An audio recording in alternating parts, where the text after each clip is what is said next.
رسول کی اطاعت کلی اور شدید محبت مل کر کیا بنے گی؟ اتباع. اور اتباع کا درجہ کیا ہے؟ قل ان کنتم تحبون اللہ فاتبعونی یحببکم اللہ.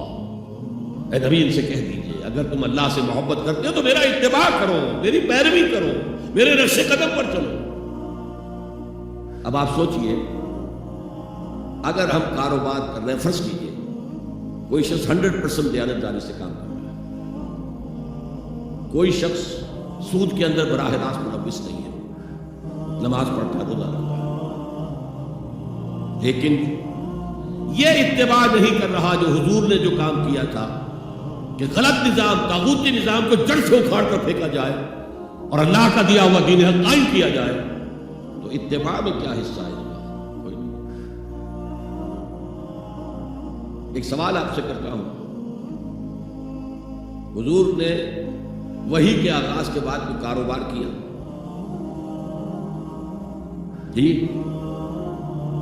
آپ پہلے بہت اچھے تاجر تھے، بہت کامیاب تاجر تھے، اس وقت کا ایکسپورٹ امپورٹ، قافلہ لے کر جا رہے ہیں شام، قافلہ واپس لے کر آ رہے ہیں، لیکن جیسے ہی وحی آ گئی، یا ایھا المدثر قم فانذر وربک فکبر، اے لحاف میں لپٹ کر لیٹنے والے اب کھڑے ہو جاؤ، کمر کس لو، گرڈ اپ یور لوائنز، اپنے مشن کا آغاز کرو. اس کا آغاز کیا ہے؟ انذار، خبردار کرو انہیں کہ زندگی یہی زندگی نہیں ہے، اصل زندگی آخرت کی زندگی ہے، اور قیامت کے دن تمہیں حساب جو ہے اپنا پیش کرنا ہوگا، جواب دہی کرنی ہوگی. You will have to face the ground accountability of the day of judgment. یہ انذار سے بات شروع کرو، وَرَبَّكَ فَكَبِّرْ، اور جو ہدف ہے مقصود کیا؟ اللہ کو بڑا کرو، یعنی اس کی بڑائی نافذ کرو. پارلیمنٹ میں بھی اس کا حرف آخری ہو، لِتَكُونَ كَلِمَةُ اللَّهِ هِيَ الْعُلْيَا، تاکہ اللہ کا کلمہ سب سے اونچا ہو. یہ نہیں کہ صاحب ہمارے 60% لوگوں نے یہ رائے دے دی، بس اب ہم نہیں جانتے کہ قرآن میں کیا ہے یا کسی اور آسمانی ہدایت میں کیا ہے، تورات میں کیا ہے، انجیل میں کیا، ہم نہیں جانتے. اگر ہم اس کے خلاف جد و جہد نہیں کرتے تو اتباع میں کوئی حصہ نہیں. جو اطاعت تھوڑی بہت ہم کر رہے ہیں وہ بھی جزوی ہے، کلی نہیں ہے. اسی لیے دنیا کی رسوائی وہ تو ہمارے ماتھے پر لکھی ہے، ضربت علیہم الذلۃ والمسکنۃ وباءوا بغضب من اللہ. آج ہمارا حال یہ ہے. تو اتباع رسول، محبت رسول کا تقاضا وہی جد و جہد کرو، وہی جد و جہد کرو. اسی کا نام جہاد فی سبیل اللہ ہے. بدقسمتی سے خود ہم نے غلط انٹرپریٹیشن جہاد کی ہے، جس کی وجہ سے دشمنوں کو موقع ملا. جہاد کے معنی جنگ، حالانکہ جہاد کے معنی بھی جنگ نہیں ہے. جہاد جد و جہد کا نام ہے، کوشش. جہد کے مقابلے میں آئے گی تو وہ جہاد ہے. جہد یک طرفہ ہے تو جہد ہے، اور دو طرفہ ہو رہی ہے، رسہ جو ہے آپ ادھر کھینچ رہے ہیں وہ ادھر کھینچ رہے ہیں، یہ جہاد ہے. آپ توحید کا پرچم اٹھائے ہوئے ہیں، توحید پھیلا رہے ہیں، وہ شرک پھیلا رہے ہیں، یہ جہاد ہے. کوئی مغربی ڈیموکریسی چاہتا ہے، کوئی سوشلسٹ ڈیموکریسی چاہتا ہے، ان کے درمیان رساکسی ہوگی کہ نہیں ہوگی، یہ جہاد ہے.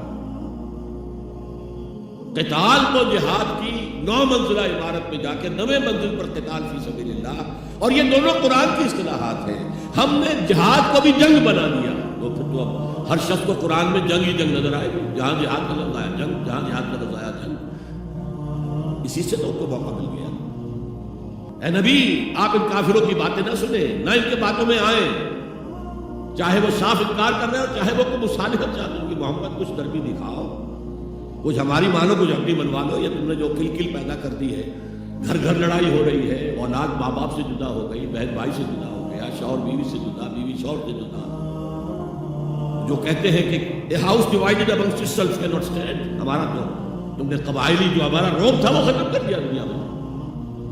لہذا ایسا کرو، کچھ مصالحت کرو، کچھ اپنی منوا لو، کچھ ہماری منوا لو. قرآن نے کہا وَدُّوا لَوْ تُدْهِنُ فَيُدْهِنُونَ فَلَا تُطِعِ الْمُكَذِّبِينَ. ان کی بات نہ سنیے. تو جہاد تھا جو ہو رہا تھا، جس کے لیے میں نے رات تقریر کی ہے، جہاد بالقرآن. فَلَا تُطِعِ الْكَافِرِينَ وَجَاهِدْهُمْ بِهِ جِهَادًا كَبِيرًا. یہ سورہ الفرقان کی آیت نمبر 52. اور شروع کیسے ہوتی ہے سورہ الفرقان؟ تبارک الذی نزل الفرقان علی عبدہ لیکون للعالمین نذیرا. بڑی بابرکت ہے وہ ذات جس نے اپنے بندے محمد پر صلی اللہ علیہ وسلم یہ الفرقان نازل کر دیا تاکہ تمام جہان والوں کو خبردار کر دے، انذار، اور وہ پوری نوع انسانی کے لیے انذار. اسی میں آگے آتا ہے اسی صورت میں فلا تطع الکافرین، اے نبی آپ ان کافروں کی باتیں نہ مانیں، نہ سنیں، نہ توجہ دیں. وجاہدہم بہ، اس قرآن کے ذریعے سے جہاد کیجئے.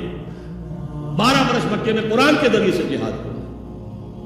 تلوار تو نہیں اٹھی، الٹا حکم یہ تھا کہ چاہے تمہارے ٹکڑے کر دیں، چاہے تمہیں آگ میں جلا دیں.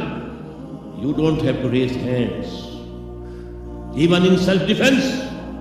کفوا ایدیکم، اپنے ہاتھ بندھے رکھو، روکے رکھو، کوئی جوابی کارروائی نہیں. 12 برس.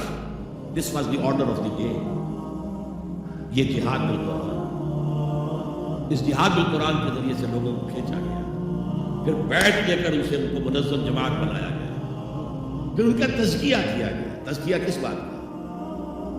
دل میں کوئی ولولہ، کوئی امنگ، کوئی حوصلہ، کوئی طلب، کوئی مقصود نہ رہ جائے سوائے اللہ کی رضا کے حصول کے اور آخرت کی فلاح کے حصول کے. جب تک پاک نہیں ہو جائے گا دل، جب تک دل سے ساری امنگیں، ساری ایمبیشن نہیں نکل جائیں گی سوائے اللہ کو راضی کرنا اور آخرت کی فلاح طلب کرنا، یہ ہے تزکیہ. یتلو علیہم آیاتہ ویزکیہم ویعلمہم الکتاب والحکمہ. اگر اس نقش قدم پر آپ نہیں چل رہے تو حضور کے ساتھ محبت کا دعویٰ باطل ہے. آپ مسلمان ہیں، ٹھیک ہے، آپ مانتے ہیں اللہ کا رسول اور آپ درود بھی بھیج دیتے ہیں، نماز میں بھی درود ابراہیمی ہے، سب کچھ ہے، لیکن یہ ہے کہ اتباع رسول، محبت رسول کے بغیر